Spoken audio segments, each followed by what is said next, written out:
enemy has a way of amplifying trouble in your mind to make you think that it's worse than it really is, and you panic because the devil knows his storm can't take you out. It's your fear that's going to take you out.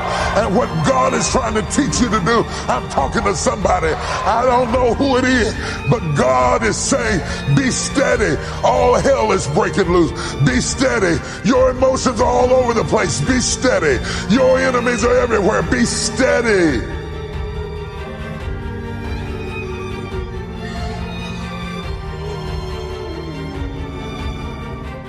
You got to be steady in the storm. You got to be steady when they like you. You got to be steady when they don't like you. You got to be steady when they're saying Hosanna. You got to be steady when they say crucified. You got to be steady at the wedding. You got to be steady at the funeral. You got to be steady when things are up. You got to be steady when things are down. Don't take your hand off that wheel. Come hell or high water, hold on to the wheel and keep on aiming for the other side. Keep aiming for the other side. Keep your eyes on where you're trying to go and aim for the other side. Have you ever been denied something so long that you got used to not having it? Have you ever been alone so long that you stopped being lonely? Have you ever been in a crisis so long that it became your norm? When the Lord turned again our captivity, it was like a dream. And the Holy Spirit told me to tell you, you're gonna dream again. When I get through bringing you out, you're going to be scared to believe it. It's going to seem like it's somebody else. When I open up a door for you, it's going to blow your mind. When I set you free, you're going to say, is that me? I don't know what to think about it. Is this my house? Could this be my job? Could this be my husband? Is that my wife? You mean you would do that for me? God said, I'm going to bless you till you're going to have to pinch yourself. God said, I'll blow your mind. I'll cause you to prosper. The contracts will close. The property will sell. Sometimes we don't appreciate the good things till we lose them. Sometimes we don't value the people we have in our lives till we lose them. Sometimes we don't appreciate a good job, a good ministry, a good opportunity, a good friend till they're gone. Why do we value more in retrospect than we do in real time?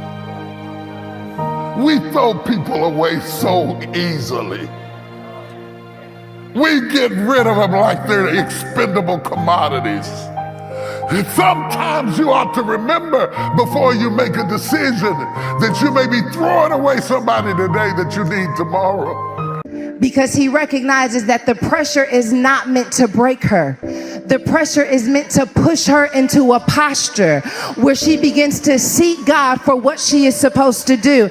I don't know who you are in this room. Maybe you have been experiencing pressure after pressure, but I came here to let you know that that pressure is not meant to break you. That pressure is not meant to shame you. That pressure is meant to force you onto your knees. That pressure is meant to get you into rooms like this where you start making a demand from God, where you start saying, God, I feel like there's something going on in my life, and I don't know how I am supposed to take form, and I don't know how I'm supposed to step up to the plate.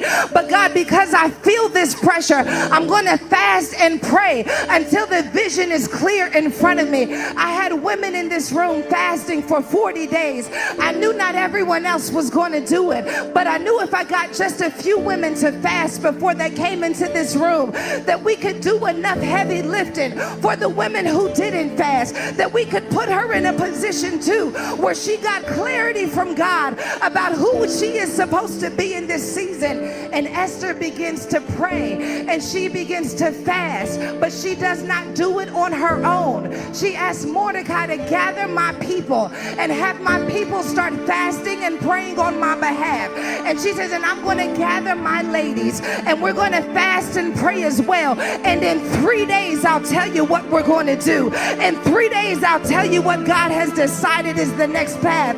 I believe that God gave me this text because there are some women in this room who are going to get an answer from God in 3 days. In 3 days, God's going to give you an answer about who you are to be in the earth. God's going to give you an answer.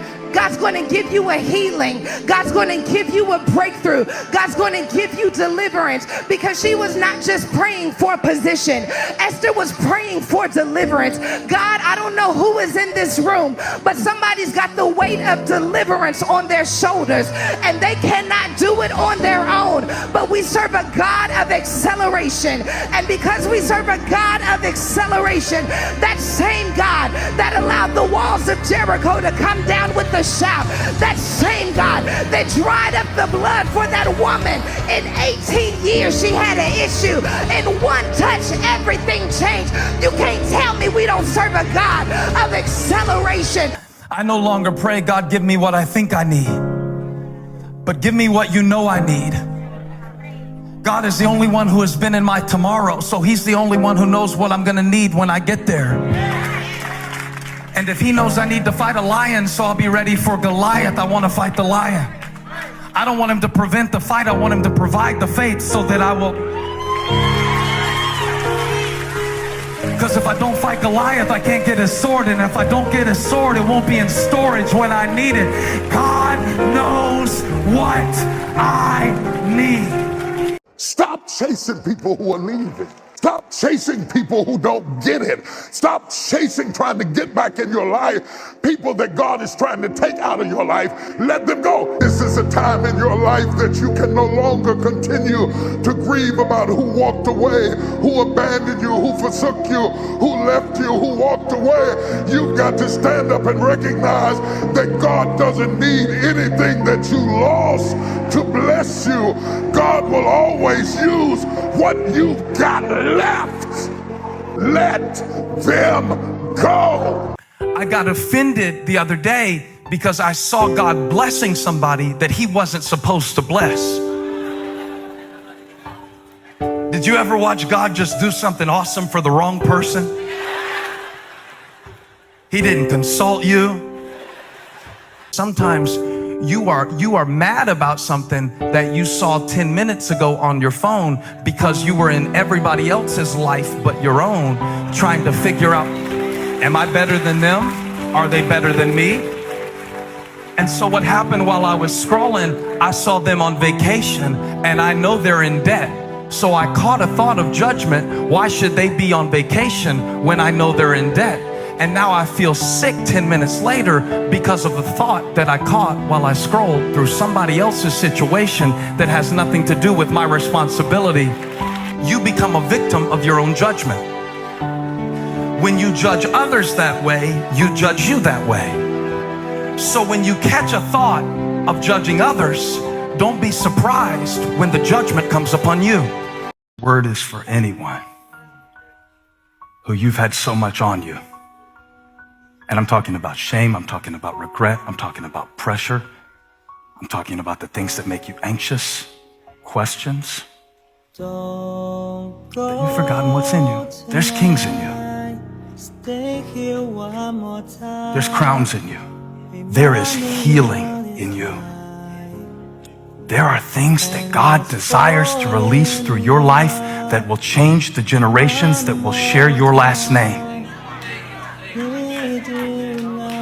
So do not let what's on you kill what is in you. I want you to know that there is nothing that is happening in your life that is designed to take you out. That thing is designed to birth the best version of you. My girl, my sister, you are the woman for the job. When the enemy tried to make me feel nervous, I told the enemy, you can't have my mind today, because I'm the woman for the job. I'm going to do flat-footed what God has called me to do, because I'm the woman for the job. I'm the woman for the job. Somebody's got to start prophesying over that situation that's trying to tell you you're not going to make it. Honey, I'm the woman for the job. I'm going to raise that child anyway. I'm going to start that business anyway. I don't care what the bank said. I don't need a bank. My God shall provide all of my needs. I'm the woman for the job, baby. Isn't that what happens to us in our life? We get broken in relationships, broken through experience, broken through trials, broken through temptations that we can't overcome. And then there is a hardness, if it is not reset correctly, that keeps us from receiving from God what he wants to give us, to grow us into who he made us to be. But God's not going to leave you broken. God is not going to leave you with the bone broken and reset so that your heart is harder. He is going to bring you through this brokenness better than when you went into the brokenness. If it's God and Gideon saying two different things about the same situation, which one is wrong? That is not a trick question. Shout this out loud. God is not wrong. So why are you hiding if God is not wrong? So why are you worried about tomorrow if God said he's already there? So why have you given up on yourself when he didn't give up on you yet? So why do you talk to yourself like you're trash when he spilled his blood for you like your treasure? And the worst time to have a storm is when you're already tired. That's why the enemy waits till you're tired. He waits till you're burned out. He waits till you're frustrated. He waits till you're out of gas. He don't jump on you when you're fresh. He don't jump on you when you're feeling strong. He don't jump on you when you got it all together. He waits till you are exhausted and you feel like if one more thing hits me, I am going to lose it up in here. And that's when the storm comes.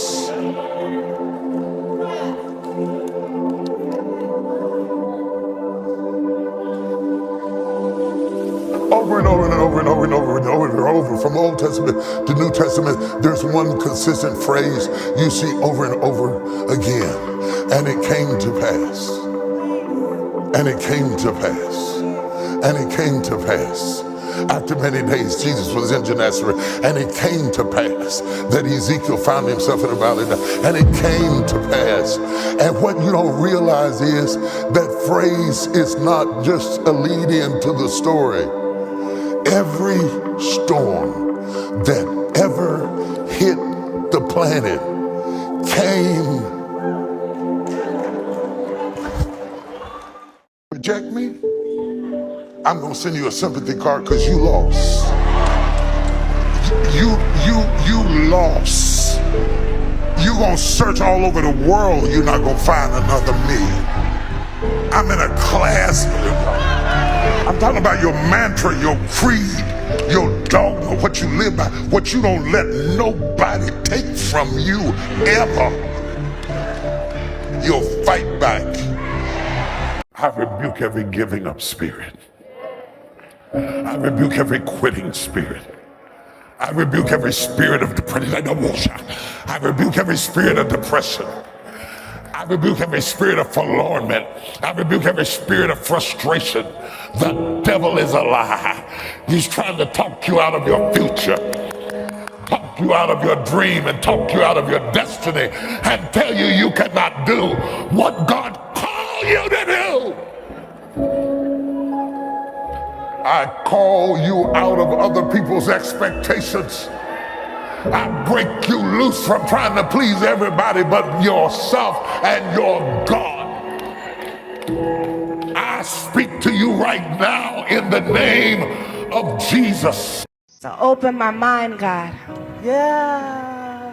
To the possibility. Could it be? That you didn't leave me even when I left you. Woo. Could it be? That you didn't leave me even when I gave up on church. You didn't leave me even when I didn't pray or open my Bible. That you were not looking for performance. You were just looking for openness. And so God, here I am open, more open than I've ever been. Be careful what you threw away. No, let's go deeper. Be careful who you throw away. Be careful how you despise the day of small beginnings, because good things come in small packages. I think you need to take your power back from people.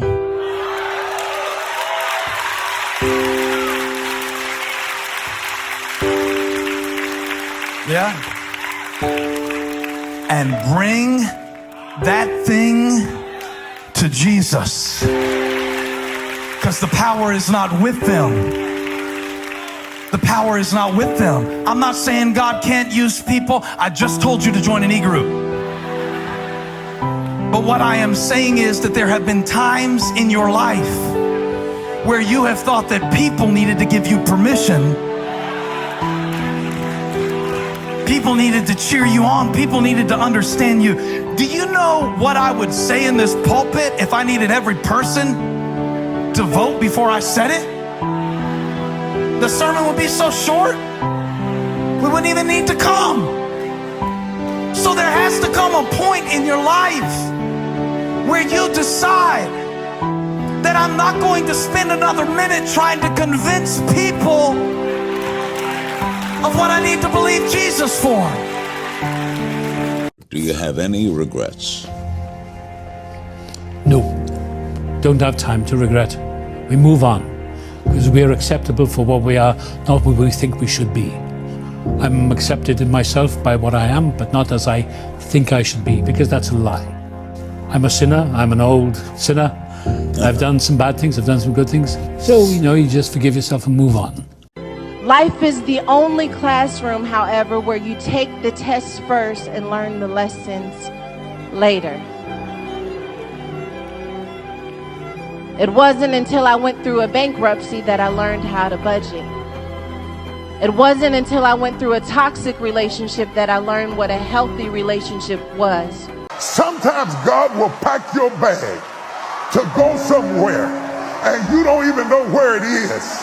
And you got to be obedient enough to trust that whatever he has in store for you is going to work out for your good. So stop asking him questions and step out on the promises of God and start moving where God wants you to go. Abraham had a promise. Shout, I got a promise. We get disappointed in the way that God does certain things. We get disappointed in the people that don't help us along the way. But just because you're disappointed in people, don't jump off the ship and drown in the sea. Did you hear me? Just because people let you down, don't give up on God, who never will. Just because you lost a job, don't stop trusting that God is my provider. Sometimes we get so lonely, and in our seasons of loneliness, we isolate. But God said, I have put somebody in your path. I have put somebody, even if you are not married right now, even if you don't have the support system you want right now, I know what that feels like. I've been lonely and I am married. I've been lonely and I have kids. I've been lonely in this room filled with 2,000 people.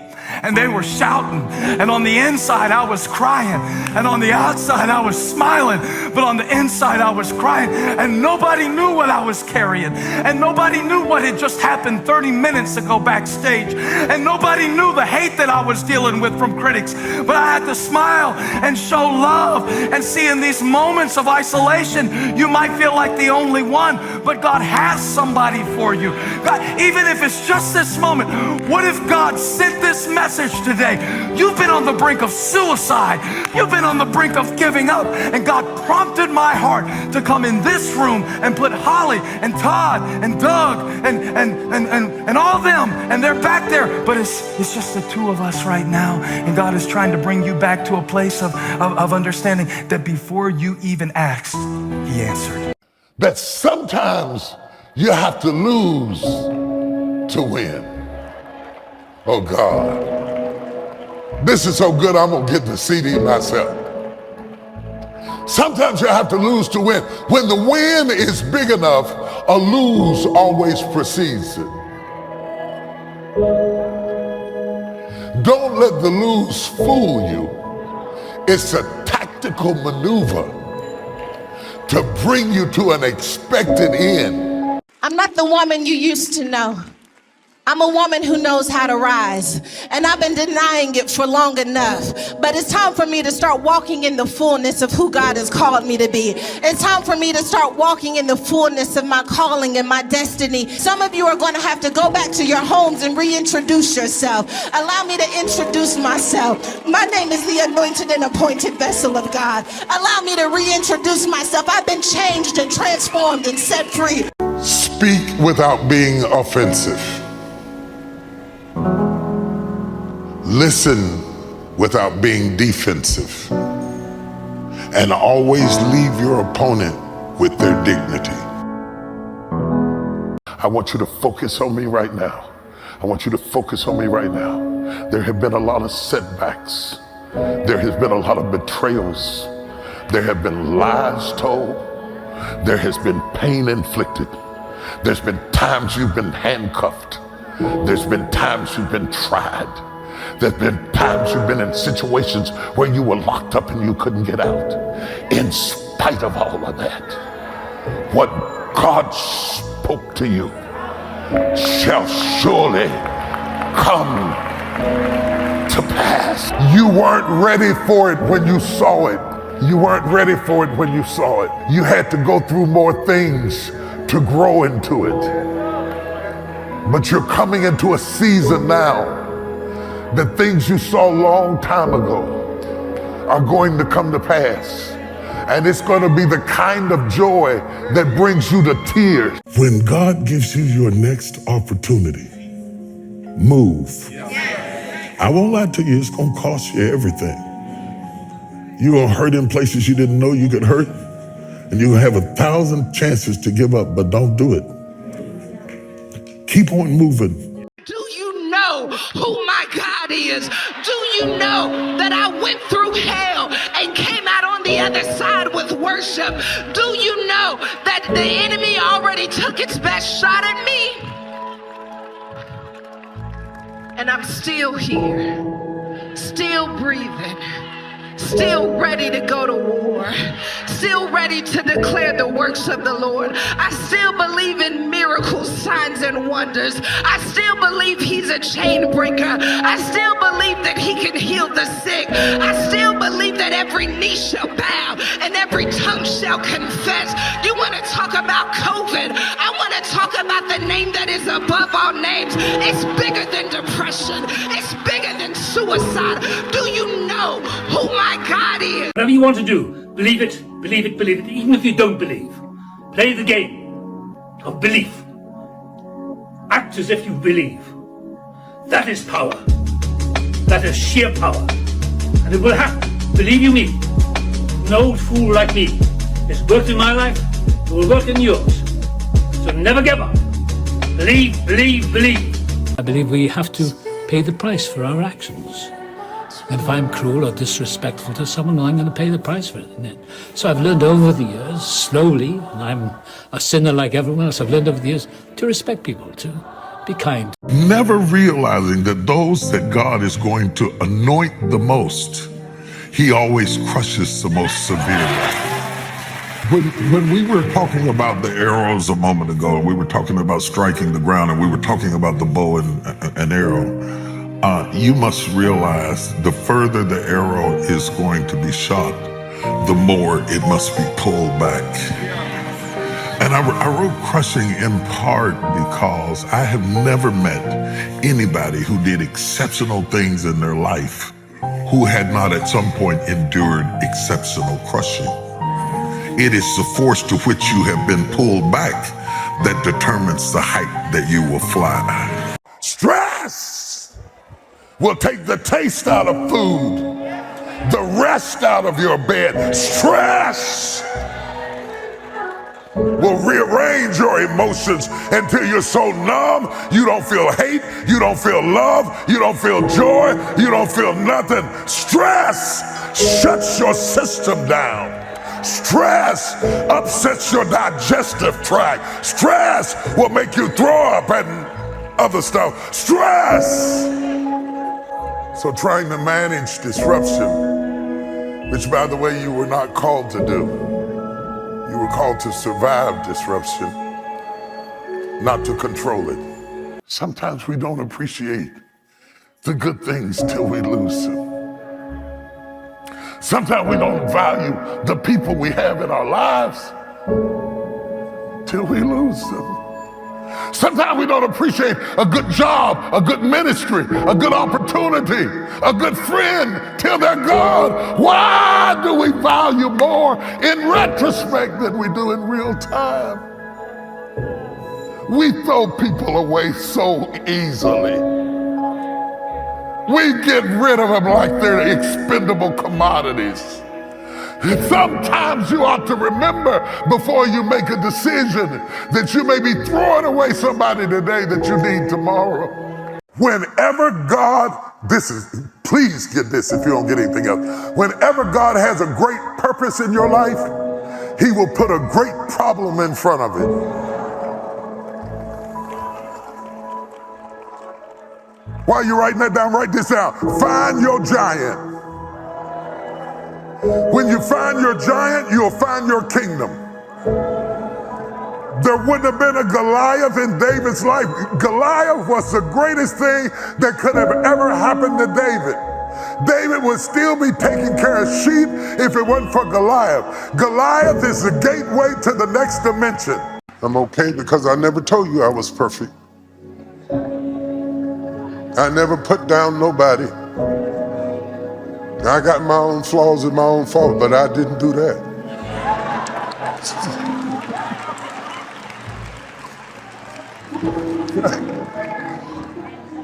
That ain't the kind of stuff you forget.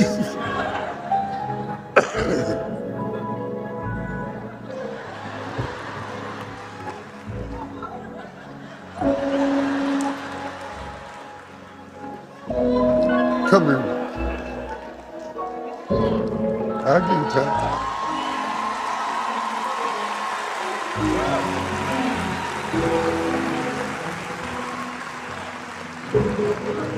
This girl right here.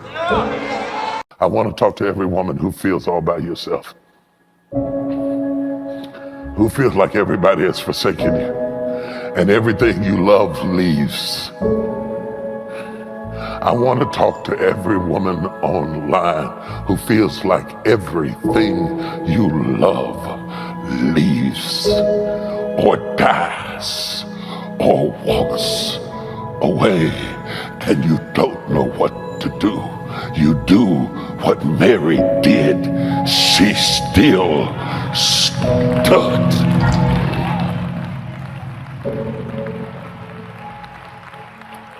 The only reason why some of us have made it this far is because we learned how to stand by tombs and weep. Because I didn't give up when I thought it was gone. I didn't give up when I thought that it was over. I learned how to stand and weep. I didn't pretend that it was easy. I was weeping, but I was still standing. I was still getting up, and I was still doing what a woman's got to do, with tears streaming down my face and depressing thoughts all inside of my head, but I was still standing. Let me tell you, the tail is going to become the head. The last is going to become first. The stone that the builders rejected, God is going to make the chief cornerstone. Type on the line, it ain't over, it ain't over. It ain't over, it ain't over, it ain't over, it ain't over. I might be down right now, but it ain't over, it ain't over. Don't count me out just yet, it ain't over, it ain't over. God's going to turn the whole thing on. The reason God doesn't bless some people, because you're selfish. The reason God doesn't bless some people is because you're only interested in you. Because you hate too long, and you're too angry, and you're too bitter to be trusted with that much power. God blesses people whose hearts are tender. And when God gets ready to make you a great woman, you'll know He's going to make you great by how you suffer. The greater the glory, the more intense the story.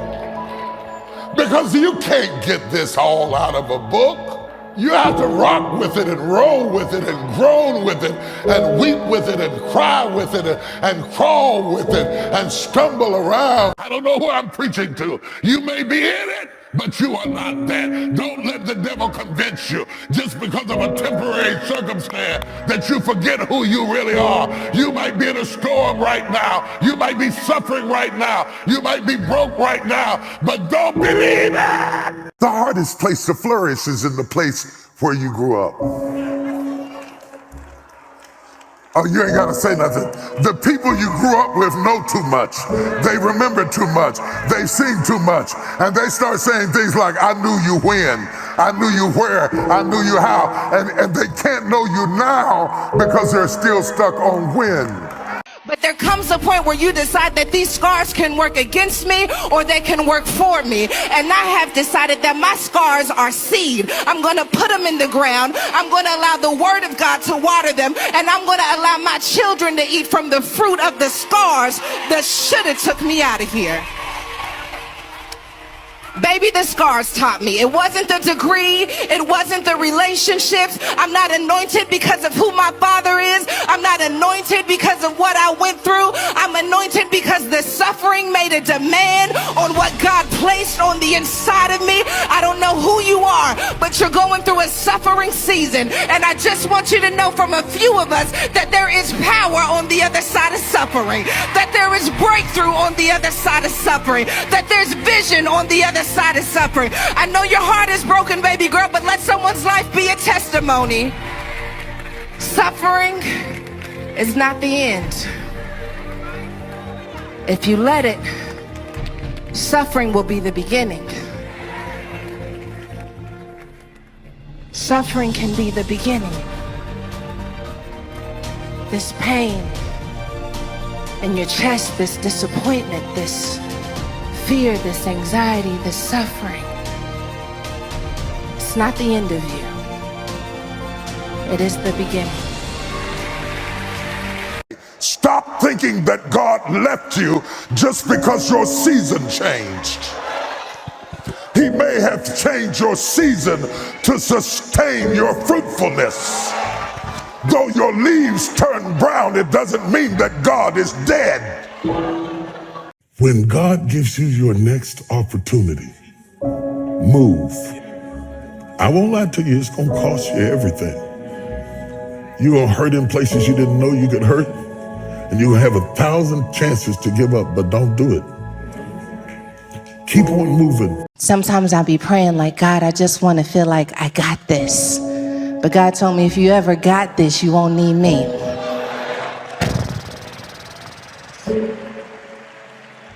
And here I am, ungotten. There comes a point where instead of being bitter about what you didn't get, it's better to offer God what you have. Here's a great question. God, what are the opportunities that I have right now that are in my life because of my disappointments? And I refuse to stay stuck in the bitterness of what I didn't get. You be Paul, I'll be Silas, and we will turn this prison into a place of praise.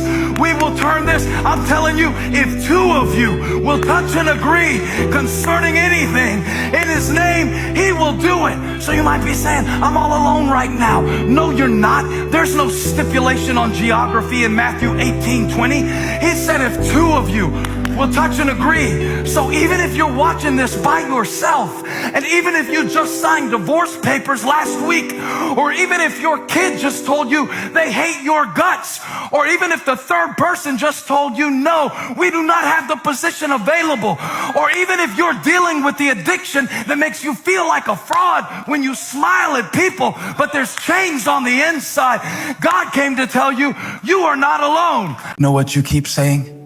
But God, it's too late now. Are you really going to argue with Him when He says, I've given you a hope and a future? You think He didn't know how much time it would take for you to get to this point? The God who made you, are you really going to argue with the God who created you to be like Him? Or would you agree with Him for a moment that maybe I am who God says I am? Maybe I'm not what I did. Maybe I'm more than the sum total of my behaviors and my personality traits and my genetics and what I saw modeled. Maybe I'm wrong. and God's not. Maybe all I am is not an alcoholic. Maybe the third relapse wasn't the last time I need to try. Maybe I'm not always gonna suffer from this chronic anxiety. Maybe I'm gonna learn a more peaceful way to live. Maybe I'm not gonna die alone. Maybe I will love again. Maybe I will make a difference. Maybe I will set a better example and be there for my son. Whatever he's speaking, I bring you into agreement now. Agree with him. That's the first step, just agree with God. That's even what the word amen means, y'all. It doesn't mean that's good preaching. It means I agree. So be it. If you see it, so be it. God, if you say it, so be it. If you call me it, so be it. And if you don't, I'm making a break today, even if it takes me the rest of my life to live in this freedom. Every day of my life, just like I put on new socks. Every day of my life, just like I put on a new shirt. Every day of my life, just like I put on my shoes. I am committed to follow you in the light of life, for you are the light of the world. Listen to me tonight. There is a storm that can go on inside of you that the person sitting next to you knows nothing about. You can lay beside somebody who is right in the middle of an internal tsunami and not be cognizant of the fact that the person you lay with or work with or are eating with is up under attack on the inside. The pressure that I'm seeing attack people today is not just an external attack. It's not nothing that you can fix by changing their conditions, because the storm has moved inside and the enemy's tormenting you internally, and he don't want you to say nothing, and he's got control of the conversation. We don't even get to hear the man talk. All we get to hear is the enemy talk. Sometimes he crushes you because he's going to bless you so much. He does not want you to get arrogant like your predecessors. And so he humbles you. Anytime he's going to exalt you, he humbles you. You take the 2 fish and the 5 loaves of bread. When they brought it to Jesus, they brought it to Jesus to multiply it. And the first thing he did was crush it. He took it and he blessed it and he broke it. As he broke it, he started crushing the fish and the bread. And the more he crushed it, the more it multiplied. The more he crushed it, the more it multiplied. The more he crushed it, the more it multiplied. And all of a sudden you find yourself in a state of multiplication. And somebody comes in and says, look at all of that fish. But you know that when you first came into his hands, you were not enough. It was his crushing that made you more than enough. You will never know what you really have until God shows you a need that is bigger than you. And you will never know that God is able until he puts you in a situation where you are not. God said, I am putting you in a season where I'm going to give you what you need, but it is not just for you. It is not just for you to consume. It is not just for you to have a good feeling. It is not just for you to get a goosebump. It is for you to be a feeder, because I put you in the earth for my glory, and I gave you gifts for a purpose, and I gave you an assignment for the sake of my great name, and your supply is in your assignment. And when you bring me what little bit you have and put it in my capable hands, I know no need, for my hand created the earth and my word sustains the world, and I am God over the galaxies, and I am God of time and space, and I am God before you got here, and I will be God when you're gone, and I cannot be impeached, and I never will step down, because I see your need and I am your supply. The reason it's so hard for you to stay happy is because it's so easy for you to get offended. Christians are the most offendable people on the planet, which is kind of ironic considering that our whole religion revolves around a relationship with somebody that dropped every offense that we had committed against him. Offense is an event. Offended is a decision.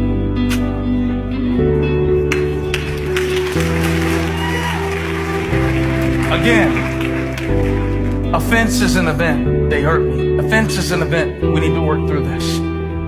But to live offended as a believer in Jesus Christ, and to stay that way and to live in that place denies the very nature of the salvation that you claim to have received. In order to truly heal, you do need to avoid the triggers that keep pulling you back. Sometimes you do need to change your playlist. Sometimes you do need to change the way you interact with others, especially when you're in a season where you're trying to figure out, who am I really? God had to put you in a different situation so that you would have a different attitude. And that's why you don't fit in with your friends, and that's why you don't fit in with your family, because God is raising you up for a divine purpose. You don't think like them, you don't act like them, you don't walk like them, because you got a different destiny. My God, let me stop. Woo. And just because you're going through a bad time right now doesn't mean that you don't have a great ending. And just because you went backwards don't mean you won't go forward.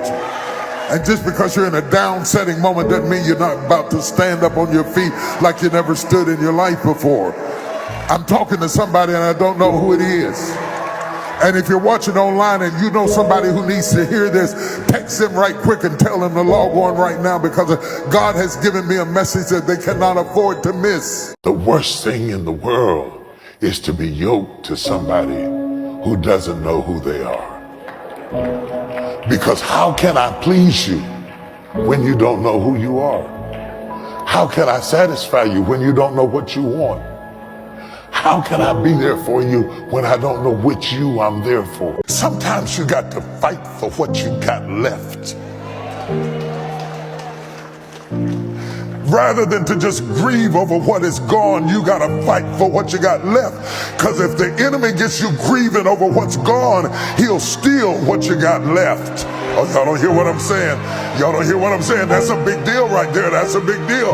That's a big deal. I can't tell you how many people I have seen hell-bent on getting back what they lost and fooled around and lost what they had left, because they didn't value the fragments.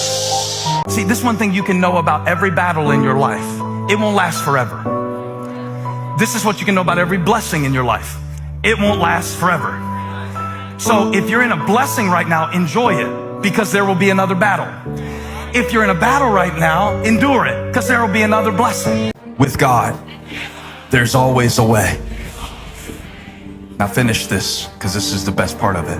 And by faith, I will find it.